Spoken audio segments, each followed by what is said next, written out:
ಬಂಟ್ವಾಳ ತಾಲೂಕಿನ ಶ್ರೀ ಕಾರಂಜೇಶ್ವರ ದೇವಸ್ಥಾನದ ಗದಾ ತೀರ್ಥದಲ್ಲಿ ಎಂತಹ ಬರಗಾಲ ಬಂದರೂ ನೀರು ಕಡಿಮೆಯಾಗುವುದಿಲ್ಲ ಎನ್ನುವ ನಂಬಿಕೆ ಇದೆ.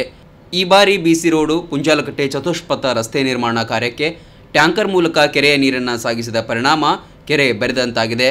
ಈ ನೀರು ದೇವಸ್ಥಾನದ ಕಾರ್ಯಗಳಿಗೆ ಹೊರತುಪಡಿಸಿ ಕೇವಲ ಸ್ನಾನಕ್ಕೆ ಮಾತ್ರ ಉಪಯೋಗವಾಗುತ್ತಿದೆ. ಭಕ್ತಾದಿಗಳು ವರ್ಷಾನುಗಟ್ಟಲೆ ಸ್ನಾನ ಮಾಡಿ ನೀರು ಕಲುಷಿತಗೊಂಡಿದೆ.